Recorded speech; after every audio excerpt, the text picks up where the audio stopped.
I wasn't planning on making a video about this topic because, to be honest, I thought we were winning and I didn't expect that to change. But now it looks like Donald Trump and his administration are going to act like they have the moral authority to tell us what we ought to put in our bodies. Good people don't smoke marijuana. And I could go on and on about how in a free society people should be able to do what they want and put whatever substance in their body they want as long as they're not hurting anyone. And of course, some people will say, but this is a public health issue. But you see, those people would be wrong. While this might be a counterargument to why we shouldn't legalize heroin or meth, marijuana is another story entirely.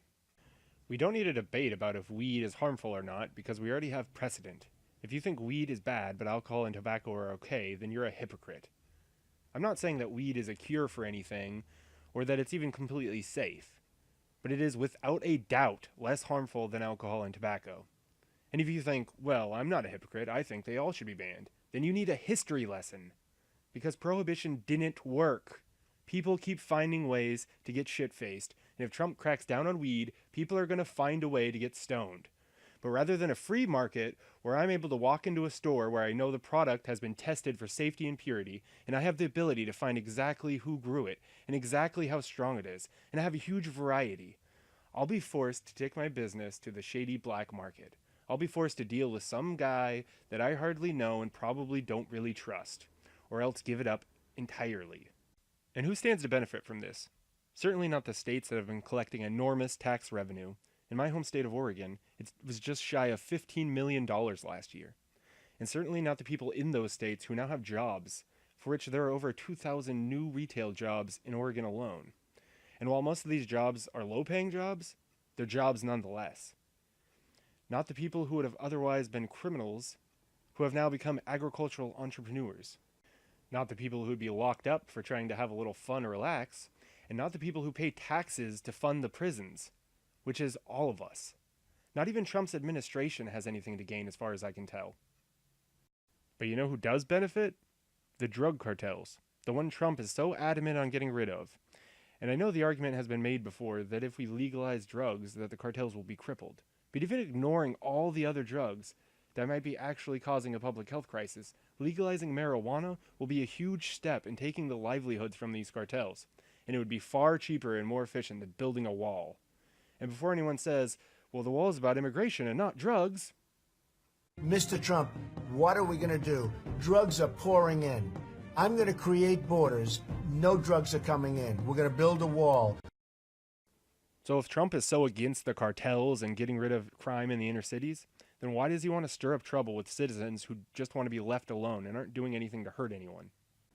I don't have a definitive answer for this, but my guess, and I've suspected this for some time, is that Trump is kind of an idiot.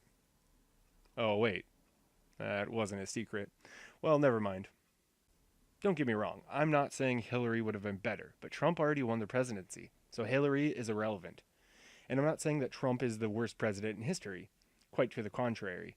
Trump is your ordinary, everyday politician. And while he may have started out self-funded and free from owing political favors, it seems that Trump has already ran out of political sway. His deals that he's so fond of making have just been more of the same bullshit that our politicians have been doing for years. The exact reason why so many people voted for him was because they saw him as someone who wouldn't play the game, someone who would drain the swamp. And yet here we are. The swamp is by no means drained. It may not be worse, but it certainly is not better. And I used to be somewhat of a Trump fan. The Apprentice created an image of Trump that oozed money and success. And for me, I was in high school at the time. I grew up poor and saw this as an example of the power of hard work. Until I got a little older and realized it wasn't the hard work of a self-made man, but a silver spoon that led to his success. Not only that, but being on TV allowed for him to grow his fortune without having to worry about making business decisions. And as I got even older, I ultimately realized that money isn't all that important to me, and if being like Trump was the key to success, then I didn't want it. I don't need or care to have that much money, and I don't want to be a reality TV host either. I realized that it's only been 2 months, which isn't much time to do anything, and the president is busy. There's a lot of work to be done. On top of that, not everyone will be happy with any choice made by any form of government. But Trump hasn't done anything to ease the minds of those who didn't vote for him and who feel that our nation is being divided. But you know what does ease people's minds? marijuana. But what about all those terrible effects that have been discovered? Well, first off, if you have a bad reaction to smoking something, then stop smoking it. Just because it's legal doesn't mean you have to have it. People with asthma shouldn't smoke cigarettes either, but that's no reason to stop people without asthma from smoking.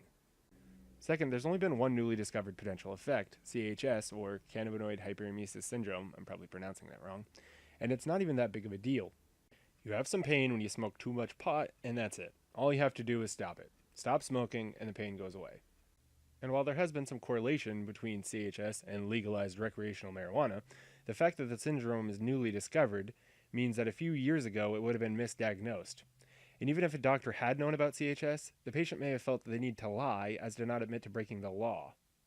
Even doctor-patient confidentiality is not enough to get everyone to confess their illegal activities. And on top of that, and this is just my own speculation, it's possible that the increased rate that's not due to the increased inaccuracy of diagnosing CHS, maybe, just maybe, is due to people being able to buy more, and therefore overuse more than they would have. But this just means that we need to better educate people on the potential risks and inform them of the potentials for CHS. After all, if I have severe side pain and vomiting, I would assume weed was exactly what I needed. Finding out that pot was the problem would be a bit surprising. And I don't mean to downplay the seriousness of CHS. It can be a real problem for people, and I sympathize with people whose only cure is to stop smoking pot. A couple of years ago, I was diagnosed with pancreatitis. Long story short, I can't drink alcohol anymore. I've come to terms with this a long time ago, but the only surefire way to keep me from being in pain and allow me to be healthy is to completely give up alcohol. I did that, and I didn't just give up one addiction for another, because I didn't start smoking marijuana as a way to get over my addiction to alcohol. I was sober for about a year before I took a single hit of weed. Which isn't to say that I'd never smoked it in the past. I did go to college after all. And while marijuana can help ease the symptoms of my condition when they get bad, I've never really used it that way. I just use it recreationally, and so I don't have a medical marijuana card because I don't need one. Although medical marijuana is not taxed in Oregon, so I would save some money, but then I'd have to overplay my symptoms and lie to my doctor, which isn't something I'm willing to do just to save a few bucks. But what if I did trade my addiction for weed? What happens when recreational marijuana is outlawed? And what happens after the Affordable Care Act is repealed and replaced? What if that replacement means I don't have insurance? Then what do you think would happen? What if all I cared about was feeding my addiction, and so I have to turn to the black market to get the substances I need since alcohol is off the table for me? Well, at that point, meth or crack probably wouldn't seem like such an unreasonable choice, especially if the price was lower than that of weed. Fortunately for me, this just isn't going to happen. And while this scenario is unlikely for many other people, the fact remains that this ban will at best do nothing to stop the sale of other substances, and quite possibly serve to increase the sale of far more dangerous substances than weed on the black market. So how the hell does this help the opioid crisis in this country? The answer is that it doesn't. If anything, it only makes people have to go get their high from their doctor, who may end up prescribing opioids instead of weed anyway. And even if that's unlikely to happen, the fact remains that the crackdown on pot won't help the real drug crisis in the United States that we are having. Admittedly, Trump hasn't expressed his sentiment on the matter since Sean Spicer made his comments, so maybe I'm jumping the gun a little, but I refuse to just sit back and see what happens. So until Trump comes out and clearly states that his administration is not going to act upon this, then we have no choice but to assume this is the plan of his administration. And I, for one, will do everything I can to oppose this. And we have to make it known that this is not the will of the people.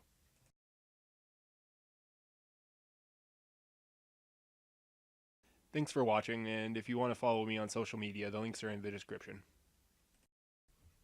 And if you want to see more videos like this, please subscribe to my channel, and give this video a like, and all that good stuff.